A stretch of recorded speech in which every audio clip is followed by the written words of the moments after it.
আসসালামু আলাইকুম। উদ্ভিদ কোষ নিয়ে আলোচনার আজকের এই পর্বে আপনাদের সবাইকে স্বাগতম। সব উদ্ভিদ যেমন একরকম নয়, সব উদ্ভিদ কোষও একই রকম নয়। এমনকি একটি বহুকোষী উদ্ভিদের বিভিন্ন টিস্যুর কোষেও ভিন্নতর বৈশিষ্ট্যমণ্ডিত হয়। তো আজকের এই আলোচনার পর্বে আমরা উদ্ভিদ কোষের বিভিন্ন গঠন সম্পর্কে দেখব। জীবদেহ গঠনের ভিত্তিতে কোষ মূলত দুই প্রকার: উদ্ভিদ কোষ ও প্রাণী কোষ। উদ্ভিদ কোষটা কি? উদ্ভিদ কোষ হলো সুকেন্দ্রিক বা ইউক্যারিওটিক কোষ, যার একটি সুগঠিত নিউক্লিয়াস থাকে। এটি উদ্ভিদ জগতের মৌলিক একক। উদ্ভিদ কোষ ও প্রাণী কোষের মধ্যে বেসিক কিছু পার্থক্য থাকে, যেমন কোষ প্রাচীর, প্লাস্টিড, কোষ গহ্বর, আকার।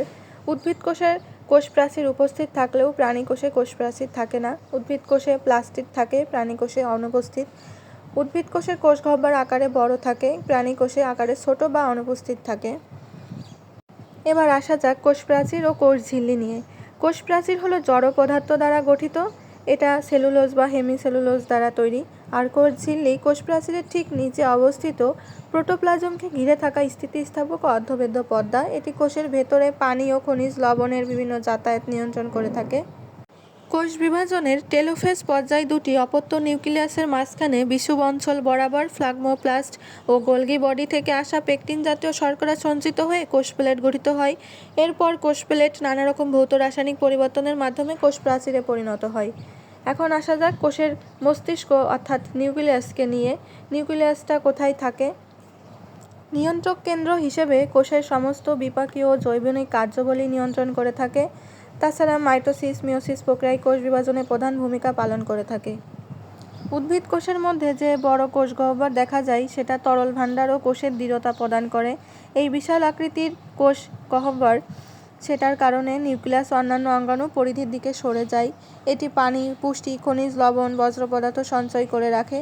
কোষের চাপ বজায় রাখে, যা উদ্ভিদকে খাড়া থাকতে ও নেতিয়ে পড়া থেকে রক্ষা করতে সাহায্য করে। কোষে মাইক্রোভিলাই থাকে না ও পিনোসাইটিক গহ্বর গঠিত হয় না। প্লাজমোডেজমাটার মাধ্যমে কোষীয় সংযোগ রক্ষা করে। এখন আসা যাক সাইটোপ্লাজমীয় অঙ্গাণুর কাছে। সাইটোপ্লাজম হলো নিউক্লিয়াসের বাইরে থাকা অর্ধতরল পদার্থ, যা কোষের বিভিন্ন অঙ্গাণুকে ধারণ করে, যেমন রাইবোজোম, এন্ডোপ্লাজমিক রেটিকুলাম, গোলগি বস্তু। রাইবোজোম প্রোটিন সংশ্লেষণের প্রধান কারখানা। পলিপেপটাইড চেইন সংযোগ করে প্রোটিন সংশ্লেষণ করে। এরপর সবথেকে গুরুত্বপূর্ণ একটি অঙ্গাণুর নাম হলো মাইটোকন্ড্রিয়া, যা শক্তির আধার হিসেবে বেশ পরিচিত। এখানে কোষের শক্তি উৎপাদন হয়, যা পাওয়ার হাউস হিসেবে পরিচিত। ক্রিস্টি থাকে, শ্বসন প্রক্রিয়া, এটিপি। মাইটোকন্ড্রিয়ার উৎপাদিত এই অণুটিকে কোষের জীবতাত্ত্বিক মুদ্রা বা জৈব মুদ্রাও বলা হয়। আর সংগৃহীত খাদ্যকে ভেঙে কোষের কাজের জন্য প্রয়োজনীয় শক্তি উৎপাদন করে থাকে।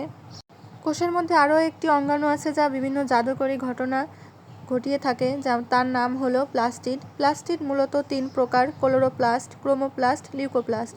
ক্লোরোপ্লাস্ট বলতে সবুজ প্লাস্টিডকে বোঝায়।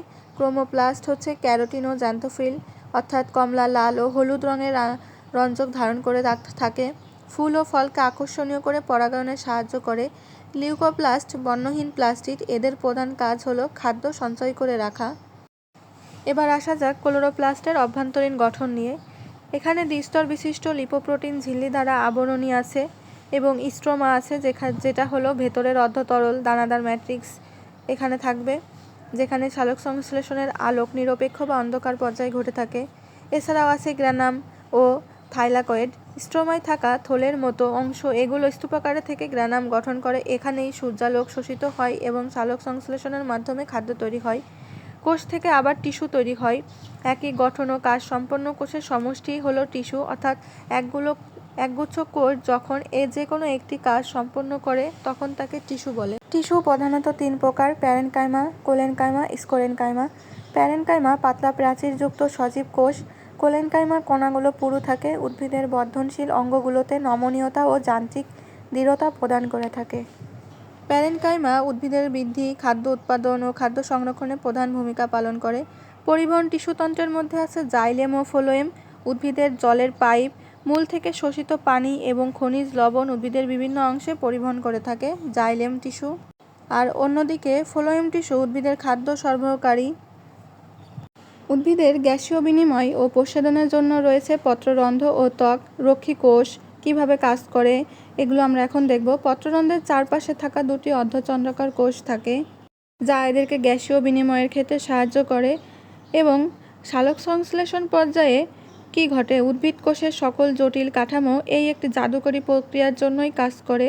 মূলরম দ্বারা শোষিত পানি, পত্ররন্ধ্র দিয়ে গৃহীত কার্বন ডাই অক্সাইড ব্যবহার করে ক্লোরোপ্লাস্ট নিজের খাদ্য নিজেই তৈরি করতে পারে।